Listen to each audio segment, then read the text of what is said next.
Добар ден. Ако не сакате да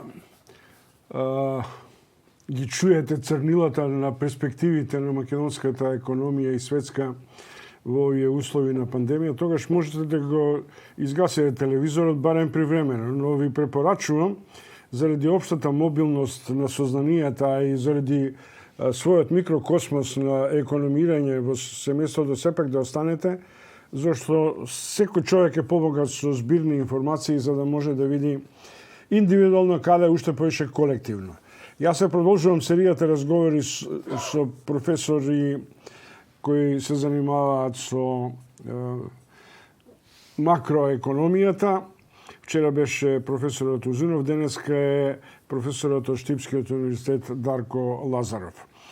Професоре, Народна банка излезе со потврда на падот на проекцијата од 3,5% на GDP, тоа значи минус ќе бидеме, што значи ќе ни недостигаат барем по оваа основа најмалку едно 300-400 милиони ефективни пари.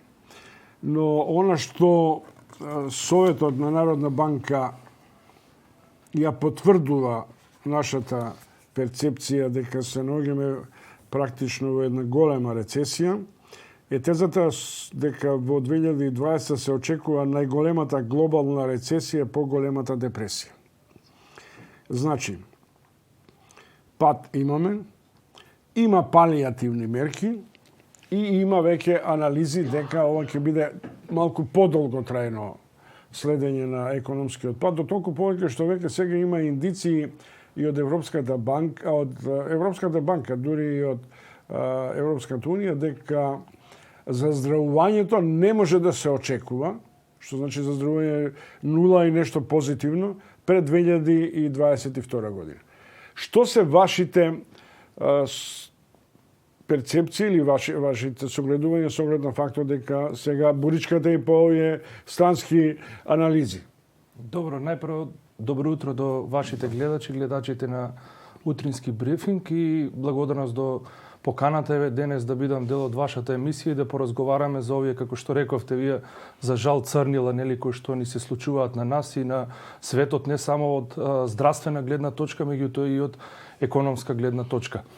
Точно вчера Народната банка излезе со проекции дека стапката на раст во 2020 година се очекува да биде 3,5%. Пред неколку дена излезе и Министерството за финансии со проекција од минус 3,4%. Тоа за да им биде јасно на минус, дека е минус, дека тоа нема раст, тоа има уствари практично негативни тенденции во економијата и нели контракција на економската активност. Моите перцепции, односно моите согледувања се дека таа рецесија ќе биде малку подлабока и ќе се движи некаде околу минус 4%, кое што е блиску до проекциите на Меѓународниот монетарен фонд. Меѓутоа, исто така, она што би сакал да го потенцираме кои практично сектори, кои дејности ќе бидат на удар. Ние знаеме дека во тој прв бран, нели, заради здравствените мерки кои што беа преземени, беа затворени неколку сектори, вклучувајќи го него, нели, секторот угостителство и туризам, каде што се повеќе од 30-40 илјади вработени и практично тој прв бран на негативни ефекти кои што се рефлектира врз македонската економија беа преку намалување на домашната побарувачка, особено во овие сектори. Нормално и дел од трговијата не работи и се разбира дека граѓаните се прилично предпазливи, го променија својот начин на однесување во делот на донесување на своите одлуки, нели, потрошувачки, така да тој прв бран беше преку, да речем, намалување или контракција на домашната побарувачка. Меѓутоа, она што ние многу малку во овој период го разговаравме, односно, да речем, и владините представници, според моите перцепции, имаат многу малку преглед на ситуацијата е во делот на извозот и на индустријското производство, бидејќи внимавајте, вториот дел од кризата, најголем дел од вториот дел од кризата ќе биде преку извозниот сектор, односно преку преработувачката индустрија, затоа што де факто и од податоците, претпоставам ќе имаме прилика подетално во текот на емисијата да разговараме за тоа, податоците се прилично фрапантни и неочекувани во негативна смисла за месец март во делот на индустријата и извозот. Моите очекувања беа дека тој бран на негативни ефекти ќе биде малку подоцна, да речеме, во вториот и третиот квартал, меѓутоа со оглед на фактот што тие негативни тенденции се прилично многу остри, многу силни во март, предпоставам дека тие таквите негативни тенденции ќе бидат уште посериозни и ќе имаат уште поголеми негативни ефекти. Потврда на вашата теза, Стопанска комора, вчера го цитирав Пешев, уште еднаш да го цитирам, податоци врз основа на скринингот што го направиле, 22% од анкетираните компании велат дека имаат целосен прекин на извозот. Така. А суштината е уште поделикатна, што нашиот извоз, речиси 70 и нешто повеќе од тоа, зависи од 4 или 5 земји на Европската Унија, стожерите на Европската Унија, во кои сега доминира и експлодира коронавирусот и пандемијата до несогледливи последици, дека тие не може да бидат совладени ни до средината на јуни и почетокот на јули. Така е. Последните податоци, да речеме, од Државниот завод за статистика кои излегува вчера, укажува дека практично извозот за март е паднат за 26,8%. Тоа е, да речем, најголемиот пад на извозот после периодот на светската економска криза 2008-2009 година, што навистина е сериозен индикатор. 26% за првиот квартал? За март. За март. За целиот квартал е минус 8,1%. Меѓутоа, јас би сакал да отвориме една дискусија, една тема по однос на ова прашање во две насоки. Едната насока е дека практично она што е уште понеповолно во делот на извозот е тоа дека ние имаме поголемо намалување на извозот во однос на увозот, што практично создава продлабочување на јазот во нето извозот, односно зголемување на трговскиот дефицит на државата. И тоа е вака прилично загрижувачки, бидејќи за една економија, нели, кога ја го гледам извозниот сектор, за една економија, односно за бруто домашниот производ на една економија е битен нето извозот. Динамиката на извозот и динамиката на увозот.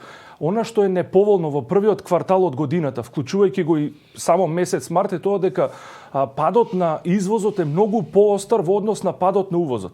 И тоа ќе продлабочи тој трговски дефицит. Моите пресметки кои што вчера успеав да ги направам покажуваат дека во првиот квартал од годината имаме зголемување на трговскиот дефицит за цели 10% или за зголемување за 54 милиони евра дополнително во апсолутен износ.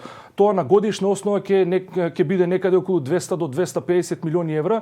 И ако добро го слушавте пресот на гувернерката вчера, укажувањата беа токму во таа насока дека практично дефицитот на тековната сметка, во кој што е и трговскиот дефицит, сериозно ќе се наруши и тоа може до некаде да го измести тој макроекономски баланс во државата. И мајки во предвид уште еден факт, а тоа е дека практично во рамките на тековната сметка во платниот биланс, освен трговскиот дефицит кој што спомнав дека сега има драстично зголемување, имаме и пат на дознаките. Голем дел од нашите граѓани кои што работат во странство сега се вратени дома или дел од нив се соочуваат со проблеми таму, ги губат своите работни места. Ние знаеме дека дел од нашите граѓани во Македонија практично живеат со тие дознаки од странство. Така само да потсетиме дека во еден период на добрите времиња само по основна дознаки во македонската економија, во банкарскиот систем, Народна банка се слива меѓу 901 милиарда. Се оваа година, мината година се некаде околу 750 милиони. Но и тоа е важен финансиски импут за инаку несолвентната или недоволно ликвидната економија. И дополнително само уште една работа, дополнително ќе паднат приливите по однос на условно кажано извоз на услуги, вклучувајќи го туризмот, затоа што оваа година нема да има прилив по однос на дознаки од странски туристи кои што ги имавме традиционално во Охрид и во генерално во македонскиот туризам. Ајде да не биде многу црни. Сега читам една релативно позитивна инерција на информирање, а тоа е дека холанѓаните не ги откажале своите аранжмани за Охрид и ги пренасочиле, например, во август и во септември, што може да биде само една индикација, мала, ама колку да не бидам црн до крај. Точно, меѓутоа пак има намалување на туристичките услуги, посебно на странските туристи. И ова што кажавте вие е добар индикатор, меѓутоа во голема мера ќе зависи нели од развојот на здравствената криза со самата пандемија. Исто така би сакал, ако ми дозволите, да потенцирам една работа, дека практично овој пат на извозот, точно, да бидеме искрени, резултат нели на падот на таа светска побарувачка и така натаму, сите земји се сочуваат со истиот проблем, но погледнете ги резултатите кај некои други земји, ќе видите дека извозот не е толку драстично намален. Зборам за месец март, овој податок кој го кажав сега за 27% пат на извозот, и тоа е резултат на тие системски проблеми, хронични проблеми кои македонската економија ги има во изминатиот период. А тоа е висока извозна концентрација. 3-4 производи имаат 60-70% од вкупниот извоз на македонската економија. Падот на побарувачката за тие производи, гледате како се рефлектира врз вкупниот извоз на земјата. 30% паѓа извозот за еден месец. Што се однесува до извозот кај високо развиените земји, тоа што се одржува, тоа е благодарејќи на тоа што релативно брзо закрепна кинеската економија и се држи во една динамична форма. Може нема да биде 6-7% годишен раст, меѓутоа ќе се движи до 3-4 веќе. Значаен дел од аранжманите на западните земји се во функција. Овде ми зборуваше директорот на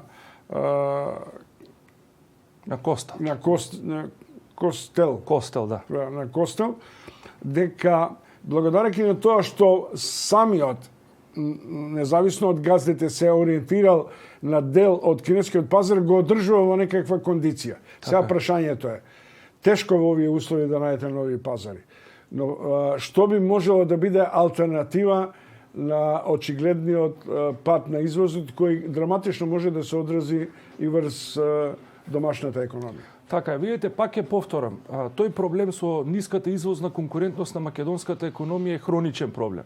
И ако вие ги погледнете резултатите во првите 2 месеци од годината, кога нели кризата ја немаше, јануари и февруари, ќе забележите дека стапката на раст на извозот на македонската економија јануари и февруари 2020 година има најниско ниво од 3,4%. Тоа е 3 пати помалку од стапката на раст на извозот во првите 2 месеци минатата година, или 3 пати помалку од просечната стапка на раст на извозот во изминативе десетина години.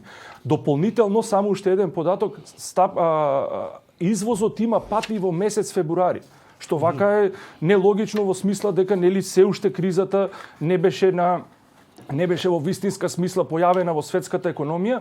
И дополнително, она што би сакал исто така да го напоменам, е негативниот тренд на извозната конкурентност на македонската економија и во 2019 година. И во 2019 година, кога, да речем, нели беше година на економијата и така натаму, ние имаме негативни тенденции во делот на зголемување на јазот во нето извозот, односно зголемување на трговскиот дефицит на државата за дури 13%. Динамиката на растот на увозот е многу поголема од динамиката на растот на извозот. Тоа значи дека практично ние како земја покажуваме сигнали на извозна неконкурентност. А внимавајте, само еден момент би сакал да посочам за мали отворени економии, како што е македонската економија. И со тоа практично би сакал и да одговорам на вашето прашање за алтернативи. Нема алтернативи, господине Чомовски. За мали отворени економии, ако сакаат да растат и да се развиваат долгорочно и одржливо, мора тоа да го прават преку извозниот сектор, преку зголемување на продуктивноста, преку зголемување на извозната конкурентност. Сите тие буџетски гимнастики кои во минатото се правеа со краткорочни трансфери, со задоволување на одредени групи, предизборно и така натаму, се само погубни на краток и на долг рок за македонската економија. Да речем условно една екс-катедра симулација. Фактичката состојба, уште еднаш ве враќам. Во еврозоната кризата ќе трае до крајот на 2020. Ќе бидат потребни 2 години за да еврозоната го достигне нивото пред пандемијата. Така. Што би значило да не повлече и нас. Тоа го објавува финансискиот регулатор на европската. Бруто домашниот производ може да падне за минус 12% на годишно ниво во Германија и во особено во овие драматичните членки на Европската унија, Шпанија и Италија. Професорот Бојаджиев, Маријан Бојаджиев од Американскиот коледж, во денешна изјава за Фактор вели дека домашната економија ќе отиде во минус од 13,6%.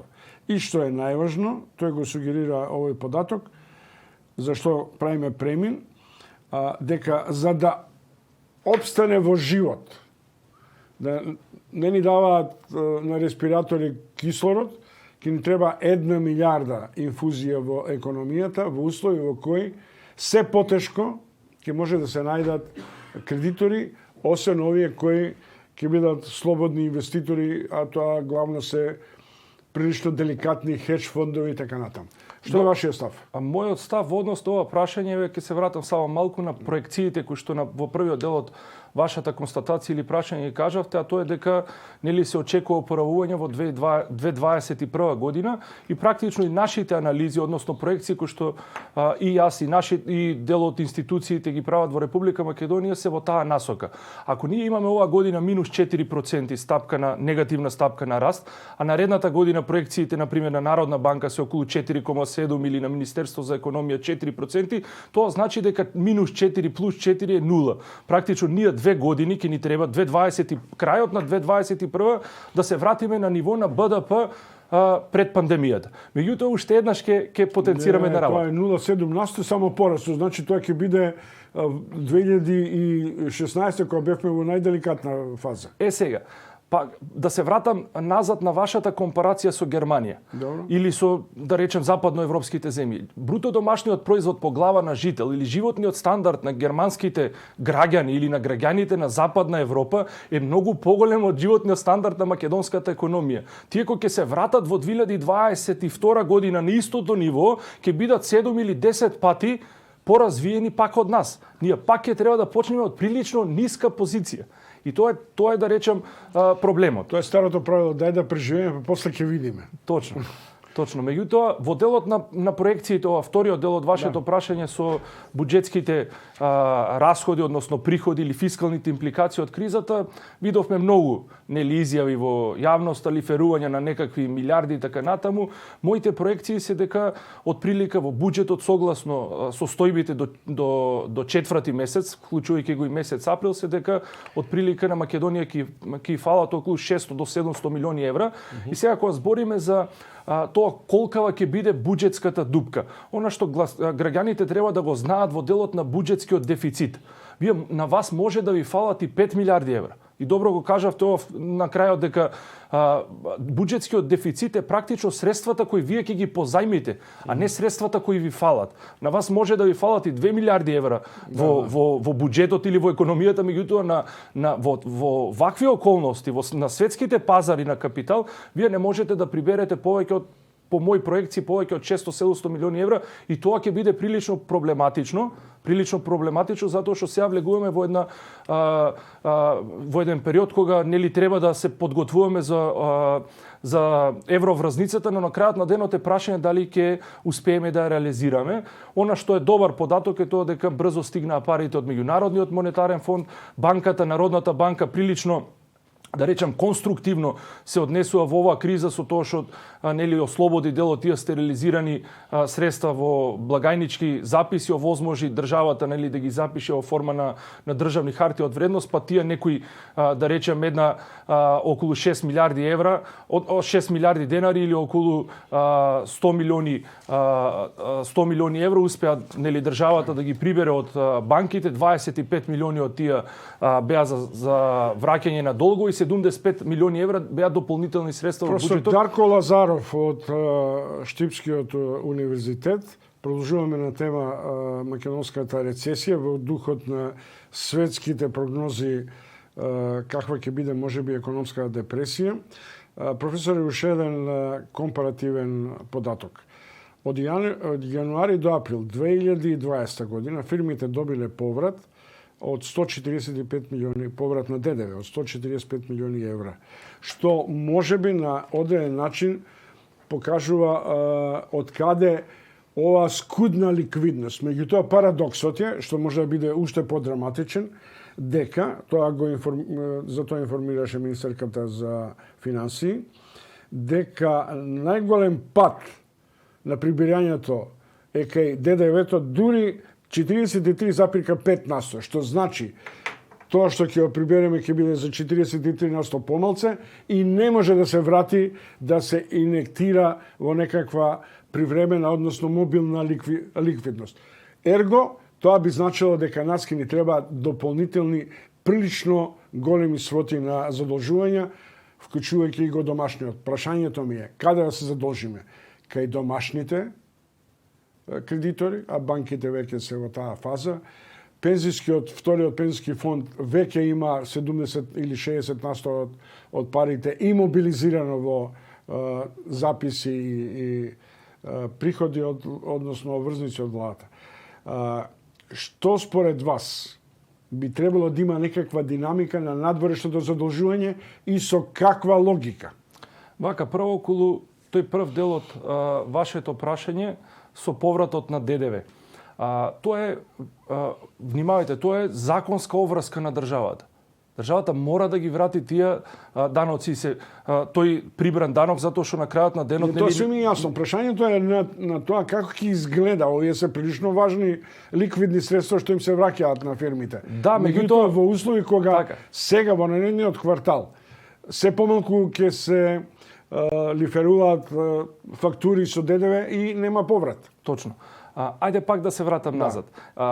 Да речем, со таа изјава на Министерката за финансии, дека нели се зголемил повратот на ДДВ за 16% во првиот квартал, таа признава, или владата признава дека лани исплатата на ДДВ-то во економската најдобра година, нели според владата, била лоша. А сите информации нивни тогаш беа дека редовно се сервисираат, се враќа, се прави поврат на ДДВ на фирмите. Ова зголемување за 16% само покажува дека лани исплатата на ДДВ према стопанството била помала. Пазете, во услови на добра економска година. Тоа е првата вака констатација. Во делот на вашето прашање за финансиските средства кои што државата треба да ги обезбеди. Мој впечаток е дека владата прилично, да речем,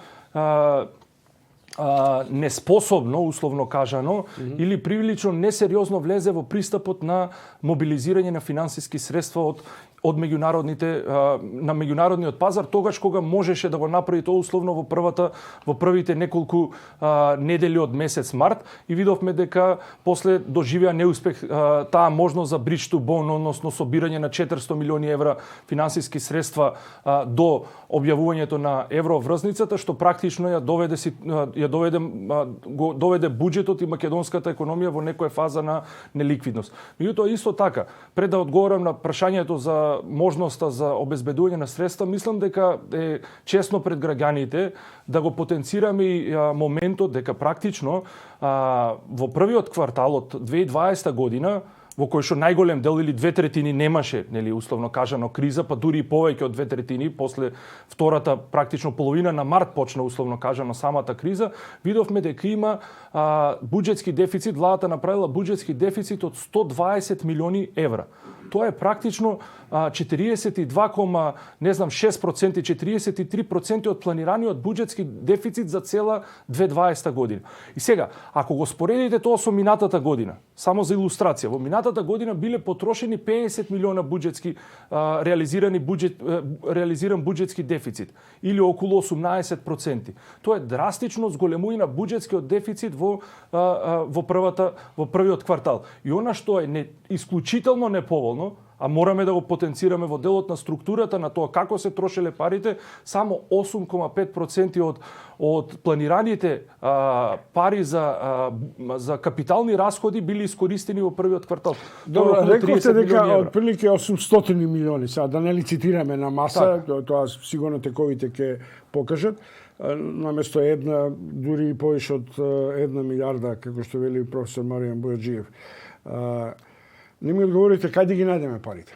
Ајде уште еднаш назад. Околу ова Доста со назад, да малку да гледаме напред, иначе со назад видовме кај ние. Можеби на Македонија ќе фалат 1 милиарда. Меѓутоа, според постоечките сознанија и податоци за првите 4 месеци, јас мислам дека ќе биде малку помалку од тоа. Меѓутоа, пак ќе го поставам прашањето. Буџетски дефицит, односно ќе поентирам моментот за буџетскиот дефицит. Буџетскиот дефицит е парите кои што сте ги обезбедили и потрошиле. На нас можеби ќе ни фалат, меѓутоа ние, според моите проекции, немаме капацитет во овој момент, во согласно констелациите на меѓународниот пазар на капитал и согласно констелациите на домашниот пазар на капитал, мислам дека државата нема капацитет да се задолжи, да обезбеди средства, што кажувате вие, не повеќе од 650-700 милиони евра според моите сознанија, бидејќи внимавајте, ние имаме и обврски по однос на враќање на кредити на крајот на годината. Значи, ние збориме за дополнителни средства кои што сега државата треба да ги обезбеди за да го премости периодот освен на криза. Ако не плачеме малце, па ни ги репрограмираат долговете. Меѓутоа, треба некој да работи на тоа. Да. Но има една работа. Кој може да направи сега една независна проценка, па и стратегија околу висината на новите задолжувања и одржливоста на јавниот долг? До толку повеќе што во изминативе 10 години јавниот долг е дуплиран. Така. Што практично и без оглед што таква динамика на раст на бруто општествениот производ немавме за да можеме да го одвраќаме. Но тоа е важна поента сега. Тоа не е веќе прашање на вкус дали ќе биде од 800 или 1 милиарда, туку прашање на одржливоста на отплатата на долгот. Кој тоа ќе се занимава? Независна групација, Народна банка тоа треба да го направи. Таа ги има кредитно-монетарните инструменти. Кој? Видите, околу тоа која би била таа институција која што ќе се занимава со оптималноста на јавниот долг, дефинитивно тоа треба да биде Министерството за финансии. Ја и вчера го слушав и професорот Узунов во делот на тоа дека Народната банка треба да го одреди нивото на јавниот долг. Народната банка е институција која што ги одредува монетарната политика. Јавниот долг е во целосна одговорност на владата и на Министерството за финансии. Значи владата и Министерството за финансии се тие со стручните екипи во Центарот за макроекономски истражувања кои треба да го одредат оптималното ниво на јавен долг на македонската економија. Пак ќе се вратам назад на првиот дел од вашето прашање. Точно е дека се дуплираше јавниот долг и сега ќе влезам малку и во политичка дебата. Сега веќе на сите е јасно дека тоа дуплирање на јавниот долг заради светската економска криза, која што не беше многу послаба од оваа криза. Не беше многу послаба. Имаше пати тогаш 30% на извозот, дури имаше проблем со девизните резерви, за 1/3 се стопија девизните резерви во тој временски период и така натаму. И гледаме дека тоа задолжување било условно кажано несрекно во еден голем дел заради таа светска економска криза. Ме разбирате сега, пазете, цело време ВМРО ДПМН го обвинува само да кажете, тоа малку е политички вака, само една секунда. 2008 година. Добро. Нашиот надворешен долг беше 24,5 или нешто плюс минус. Тој рапидно порасна во моментот кога сулудата идеја за Скопје 2014 испумпа значаен дел од средствата и ја принуди претходната влада на Ставрески во еден серијал да лиферува јавни односно врзици за домашно задолжување. Видете, пак или ќе го признаеме, иначе обично во политиката никој не признава и никој не се извинува, или ако не го признаеме, не можеме да правиме проекција колку нас ни треба за заживување на економската ситуација. Ајде вака сега. Ајде да дојдеме на моментот сега.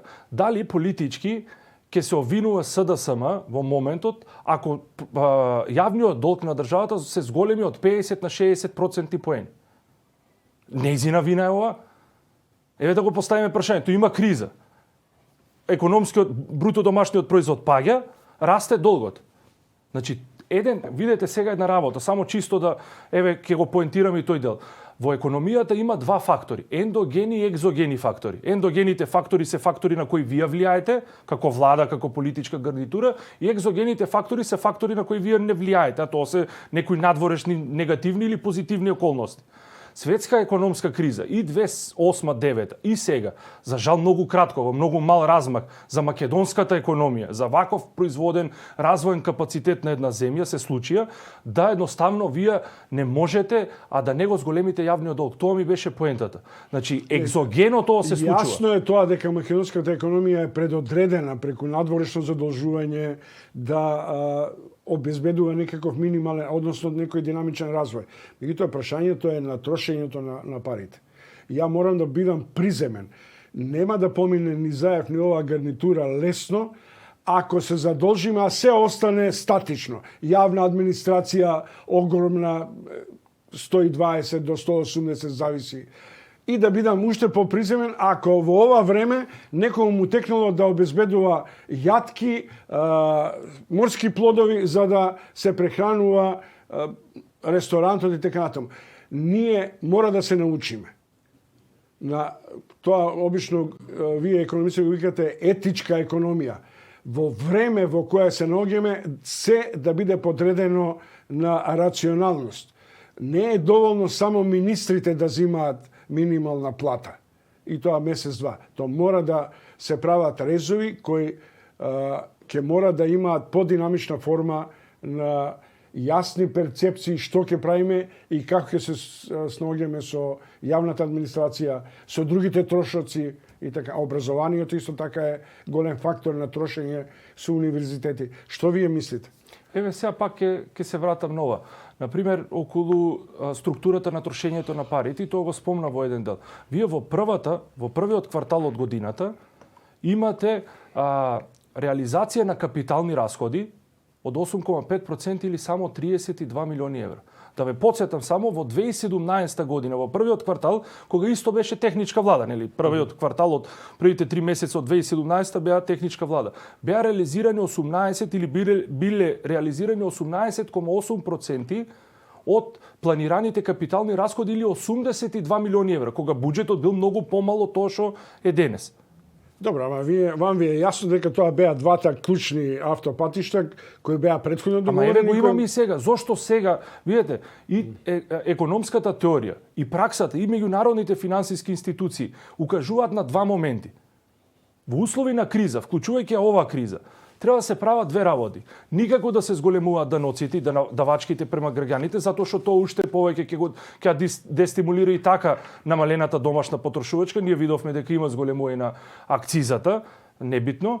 Вториот дел е дека во услови на криза државата мора да ја стимулира економијата преку капитални проекти кои што ќе останат, ќе имаат трајна вредност. Ќе додаваат вредност во економијата. Добро. Затоа што тоа ќе ја стимулира. Во овие 3 месеци, а гледам и во четвртиот месец, стапката на реализација на капиталните проекти е разочарувачка. Разбирате, и тоа дополнително има негативни ефекти. Вие трошите многу повеќе за тековни расходи, кои што не додаваат вредност, ќе ги потрошите, тие пари ќе ги нема.